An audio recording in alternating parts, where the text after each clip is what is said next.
A murder investigation that's gained nationwide attention. It's been more than a month now since Kathleen West was found dead, and tonight her husband, Jeff West, is in jail accused in her. This is a story of Kathleen West. For the seductive and absurd side business, Kathleen West, also known as Kitty Cat West online, was a full-time mother and wife. She was engaging, self-assured, and strong by all accounts, yet on the morning of a chilly winter day, she was discovered dead in front of her own house. While the evidence that had been left behind her suggested that it might have been an accident, other crucial pieces of information screamed that it was murder. Finally, a few highly unsettling yet seemingly innocent signs would determine another person's fate. Welcome to the Shadow Show from Hell, or welcome back. We're examining the perplexing case of Kitty Cat West today. I'm here today with another incredibly popular example, and I must admit, I see why. Although a defendant in this case was found guilty, the evidence was largely circumstantial. Hence, in today's instance, all I ask of you is that you carefully consider the facts and draw your own conclusions. Then, please let me know what you think in the comments section below. Please think about becoming a channel subscriber. No more idle chatter. Have a cup of coffee, take a seat, and prepare for the deep dive. Kitty Cat West is the subject of this case. The southeast region of the United States is where we are going. I'm going somewhere that I know most of you have been before. Alabama is known by a variety of colloquial terms, including as the Cotton State, the Art of the Dixie, and the Yellowhammer States. The West family, which consists of mother Cats, father Jeff, and their daughter Lola, may be found in Calira. Let's start with who she is, as today's tale is all about cats. Kathleen was the sole child of her parents John and Nancy when she was born on February 15, 1975. She was up in Florida and enjoyed the outdoors. As a young girl, she was athletic and self-assured, but she was also completely fixated on her doll collection. She was also fascinated with the idea of being a mother from a very young age, which is another addition. Kathleen started modeling on the side after graduating from Bloomingdale High School and into her teenage years. She developed a fascination with Marilyn and Monroe at this point, and she afterwards sought to emulate their style frequently. She gained notoriety for her alleged jaw-dropping beauty as a result of this, and by all accounts, she was a gorgeous woman. She also had a wild and carefree demeanor that many guys would find irresistible in addition to her physical charms. Katz, however, had her own issues to deal with on a personal level. Unfortunately, she was an alcoholic, and this was a trap she frequently fell into. However, as some of you may know, cats also have bipolar disorder, which can significantly impair a person's life. Bipolar disorder, we mean a mental health illness that is frequently misunderstood as a person's mood changing wildly and quickly. Unfortunately, this happens really infrequently. Although a person with this illness frequently experiences manic or depressed episodes that might last for several weeks, there are actually lengthy intervals of relatively normal behavior in between. Individual differences in severity result in some persons having relatively little interruption in their life, while others require treatment and medicine to survive. Yet by the time Kat was in her late 20s, she had managed to stabilize her illness with medication, making it tolerable and under control. Kat first met a man she thought was deserving of her love during Ford. This man's name was William Jeff West. Jeff is an extremely reserved person. He was born in 1974, so he was only a little older than she was, and he was the complete antithesis of the self-assured and fiery Kat. Jeff and Kat welcomed their first and only child into the world in 2005, barely 1 year later. The young couple was content with their choices, and their daughter, lovingly known as Lola, was raised in a joyful and loving home. A new home would be custom designed and constructed for the family in 2015, after another few years. Moving on to Kathleen, she claimed in her Facebook profile to be a full-time wife and mother, but in reality, she also worked a side job. She is now frequently referred to as having led a double life as an internet exhibitionist, according to various sources. But to be completely honest, I don't believe that narrative.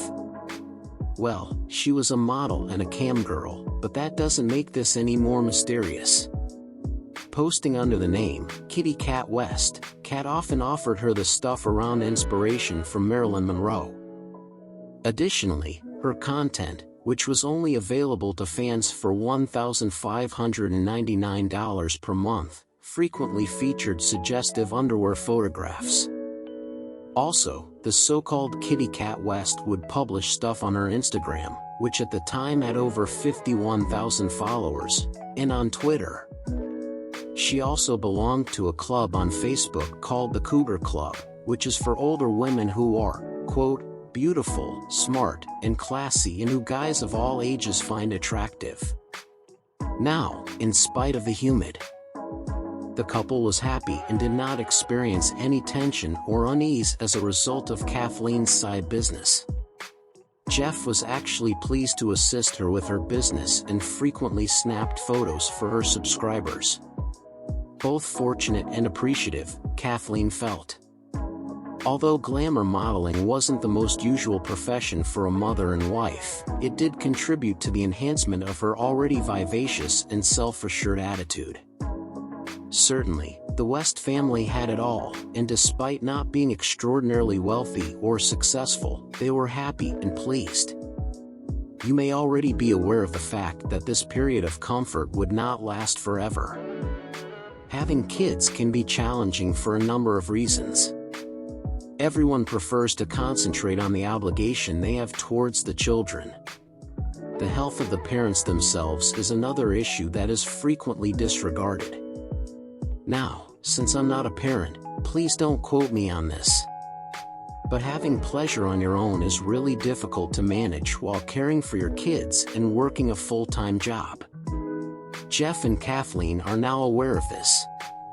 Of course, they still love their kid, but they also needed time together as a husband and wife and to themselves. On January 12, 2018, it was discovered that they were living in this manner. But tonight was date night. Jeff and Kat dropped off their daughter at her grandparents' house for the weekend before going to Papadusi Food Kitchen, which is located in the heart of Birmingham. They went to Red Zone Pub and Grill after their supper. And after enjoying a few beers at this location, the two lovers headed back home. They chose to stop at the R&R Wine and Liquor Store, which is close to Calero, on their way back.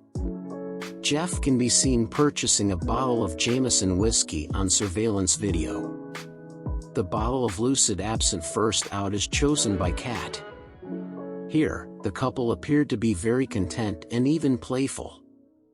Before returning home, Jeff gives his wife a gentle slap on the butt, which is caught on camera. Nothing stood out, and the clerk even remarked that they would be a fantastic couple. The two continued drinking until they got home, and it's been said that they each had 5 or 6 drinks total that evening. As it was almost 10 o'clock, Jeff uploaded this picture on Instagram. He also snapped several pictures of Kat for her official fan page while he was there. Unfortunately, soon after, their formerly joyous nights would suddenly take a very bad turn. January 13th, 2018. The morning following a romantic evening, it was around 5 in the morning. The fog was leaving the fields as the sun rose. And although it was a chilly winter morning, Alabama was getting ready for a weekend that would otherwise be sunny. The West family's parents weren't all sound sleeping in their beds, though. And instead, a neighbor would find something horrifying. Macorsha, a young woman, lived a few streets away. She was one of the first few persons on the road because of her early morning job. She had to travel by the West household to get to Highway 65. She then spotted something strange on the road as she was passing by. Shasher took a closer look and gasped. Sadly, she realized that it was a middle-aged woman's body that didn't seem to be moving. I don't believe anyone is prepared for such a spectacle at this hour in the morning, including myself if I haven't had my coffee. Thus, in a state of panic and helplessness, she hastened back home to fetch her father. The woman was lying face down in the streets when the two came back a short while later. Sadly, she was called away from the touch as the man reached down to stroke her back. Then after performing additional checks, he discovered that she had stopped breathing. If you didn't already guess, the deceased was Kathleen West. Tragically, she was found dead across the street from her own house. Investigators were able to confirm that she was only found with a sports bra on. A mobile phone and a bottle of absinthe were discovered next to her body, and she had a lot of blood coming from her head. Very immediately, police officers took control of the situation, and the surrounding neighbors were horrified to see what was happening. But throughout it all, one important person remained absent. Jeff West was there. Actually, Jeff was still inside his own house at this point, but it seemed he was unaware of what was happening outside. He found his wife absent when he awoke and started searching the house for her. At that point, police officers arrived. Jeff answered the door when someone knocked on the house. "It's been a while since I've been this excited about a book." And he seemed far too composed after learning that his wife had been discovered dead outdoors. Therefore, we'll spend a lot of time concentrating on the specifics of the crime scene. Several pieces of evidence exist to support and reject Jeff's involvement in the killing of the cat. The cat was first thought to have passed away between 10 p.m. on Friday and 5 a.m. on Saturday, according to authorities. Jeff reaffirmed that this was the proper window of time during which she might have passed away. But he also disregarded the possibility that she might have been murdered. While Jeff had taken pictures of the cat wearing a pink bra, pink underpants, and pink heels at that time, he was also able to confirm that she was still alive at about 10 o'clock. And even though the public doesn't have access to those photographs, looking at their phone allowed investigators to prove their presence. Jeff thought that everything might have been enjoyable up until that point. Unfortunately, the two soon started fighting following the photo shoot. It appears like Kat was gazing at her phone far too much. Jeff was annoyed by the fact that she wasn't being fully there with him at the time. He responded by snatching the phone from her hands, opening the front door, and tossing it into the front lawn. Jeff was upset with Kat, but he didn't wait around to continue the argument. At after 10:30 p.m., he reportedly made his way upstairs and went straight to bed. He didn't get out of bed again until around 5 a.m. He thinks back to the night and concludes she must have gone outside to get her phone. The next morning at around 5 in the morning, according to Jeff, he awoke to the sound of police cruisers and a barking dog. And at that moment, the front door was knocked. But this is the first alarming sign that has been left behind. This was allegedly a lie fabricated by Jeff. When she was on the phone to 911, the neighbor who discovered Kathleen's body said to police that she had observed him pacing back and forth inside his home. She clearly recalled this because she found it to be really strange at the time.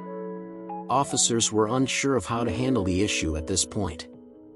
They initially believed that Kat's death was probably an accident and that she had likely become so inebriated outside that she had toppled over and hit her head on the ground, killing herself.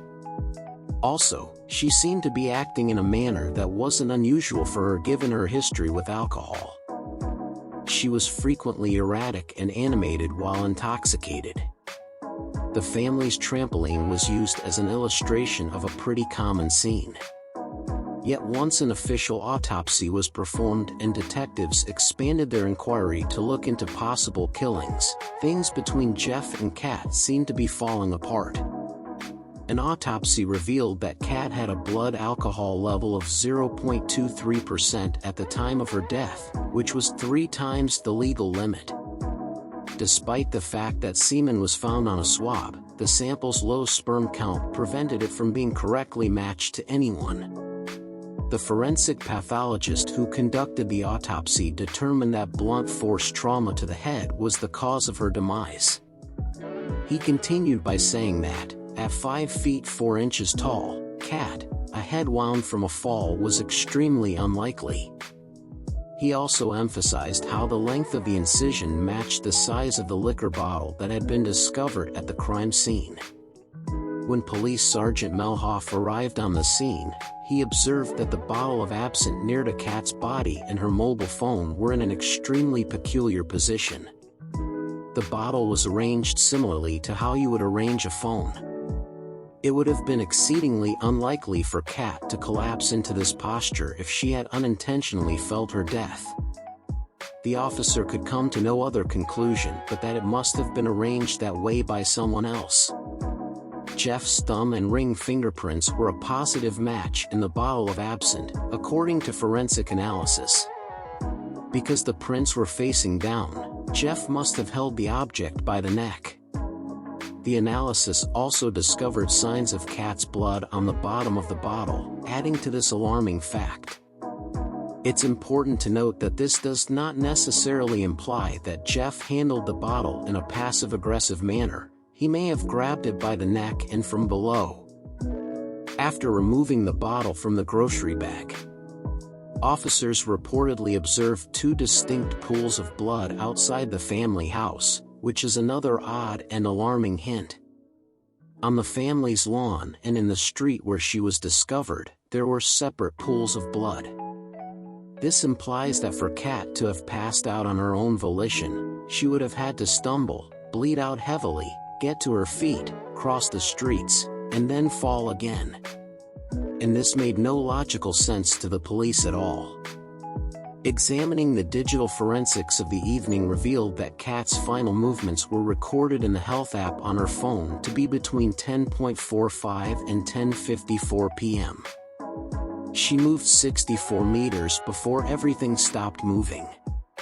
At 10:54 p.m., the home security system verified that the door was open before being shut again, which is consistent with her final moves.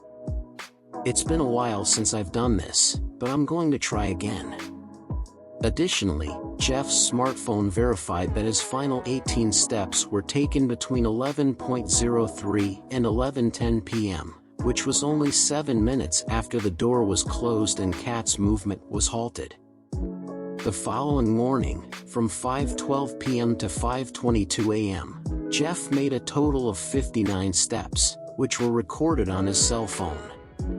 This time period does, however, match with the front door being closed, leaving unanswered the question of why the door was open at 1:51 in the morning.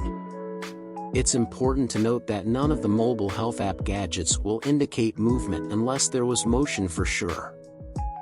For instance, Jeff could have moved about the home all night while leaving his phone on the bed. As Jeff's movement matches Kat's and the door exactly, in my opinion, this is the strongest piece of proof against him. 2 other things need to be mentioned in this context. First of all, the data from Jeff's phone does show that he was awake after Kat had ceased moving. The front door was open in the middle of the night, and because nobody else was inside the house at the time, Jeff must have done it. Jeffs did investigate the potential that one of Kat's few subscribers to her mailing list might have killed her while snorkeling, but they came up empty-handed. Jeff's neighbors defended him by saying that there was no disturbance on Friday night or Saturday morning. This suggests that there was probably some form of disturbance or altercation in the front yard. Jeff was, however, severely cornered by the fingerprints, activity records, and postmortem findings.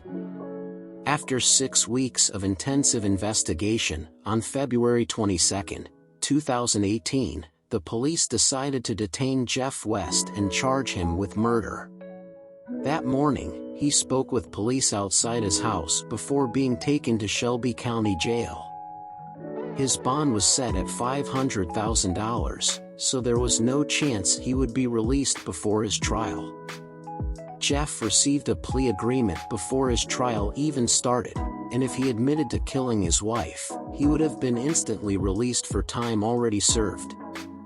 Jeff, however, refused the plea agreement because he was in systems that did not kill his wife.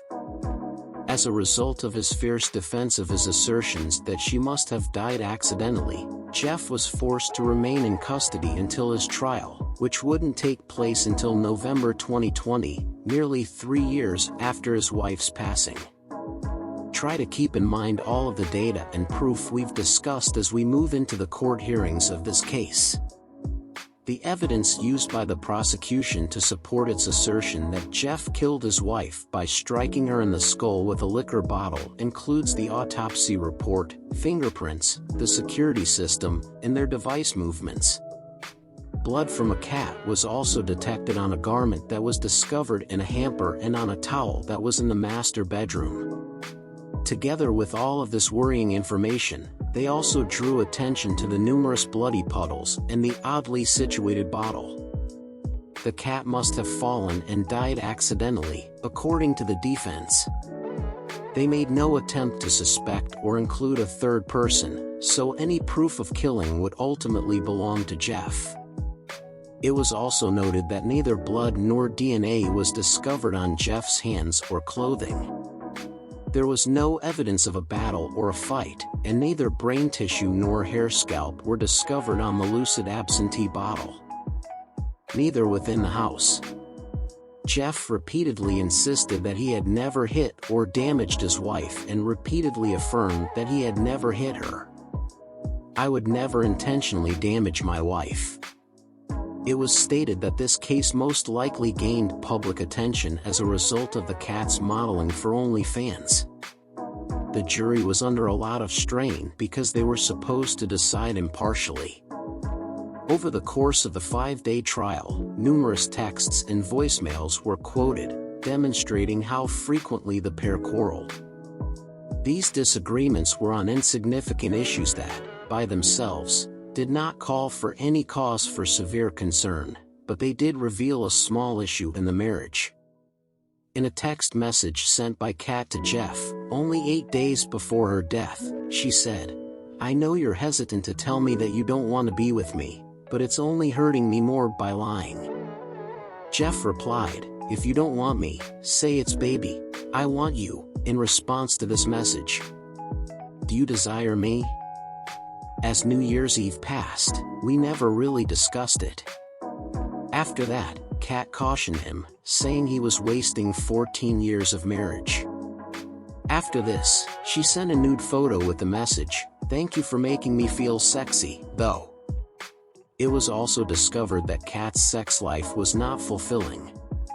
Jeff was unable to keep up with her demand for 4 or 5 sex sessions every week. While still married, she was thinking about having casual encounters with other women, which, granted, could have caused conflict with her husband. Clearly, Jeff's parents supported him throughout his trial, but many were shocked to learn that Kat's parents did as well. In fact, they appeared to be the ones putting forth the most effort on his behalf. They painted a picture of him as a dedicated father who loved his daughter dearly. From the outside, Jeff appeared to be a pretty mellow individual, and truthfully, there is hardly any evidence to support the notion that he is an angry or violent man. The man was intelligent and had learned to maintain his composure under pressure as a result of his military training. But on the other hand, perhaps that helped his veneer. Above all, the man appeared to be quite cheerful in front of everyone near the family and could be trusted around weaponry. Unfortunately for him, the jury seemed to be blind to his personality and instead chose to concentrate on the available facts. After only 5 hours of discussion, they came to a unanimous decision that William Jeffrey West had killed his wife. They thought Kat ran outside the night of the tragedy to get her phone after he flung it out the front door. After that, Jeff followed her outside and struck her in the head with the empty bottle. He placed the bottle against her phone to set up the scenario in a panic, then went back inside and pretended not to notice what had happened. Because he was simply in complete astonishment as the verdict was read, Jeff did not respond to the news. Following careful consideration, Shelby County Judge William Bostick imposed what he believed to be a just but not excessive sentence. The judge considered Jeff's clean record, the support of his daughter, mother, and mother-in-law, as well as other mitigating circumstances. As a result, he mandated that Jeff West serve 16 years in jail, less the 3 years that he had already served. Jeff will be released from prison in February 2034 if nothing changes to his case, and despite his readiness to challenge the decision, the judge has rejected this. I really can't decide on this one, you know. In the heat of the moment, Jeff can become very angry and accidentally kill her. But do I believe he had intended to kill her? In no way. But there's a lot to worry about with the device and security data, so maybe there is guilt after all. Yet, if there is any doubt, he may have attempted to cover up an accident. The worst aspect for Jeff is that he would now be a free man if he had accepted the plea agreement at the very beginning of everything. He must now serve an additional 13 years in prison as a result of the jury's decision, which, to be completely honest, I'm sure keeps him up nearly every single night. Whether Kathleen West was guilty or not, her passing was a tragedy for many. That evening, whether by accident or murder, her family and friends lost a very significant person. You might say that they feel like they've lost 2 significant persons as a result of her passing because the majority of them are standing up for Jeff and his moral integrity. Adorda has now lost both of her parents, which is another unfortunate development. Kat was not your usual mother or housewife. She strived to live her life to the beat of her own drum, was strong and self-assured, and had her own agenda. Along with being a wonderful wife and mother, she was also tremendously supportive of the people she loved. The media was quick to portray her as having a double life, which in my opinion is extremely fanciful and sensationalized. She may have had odd sexual tendencies, but she ultimately came across as a genuinely devoted wife and mother who was also a lot of fun to be around. I'm hoping that ultimately there will be comfort for everyone who has been impacted by this extremely weird and terrible narrative. I believe that concludes my cases for today. However, I do have one very crucial question for you. You probably already know the question I'm going to ask, but do you believe you did it?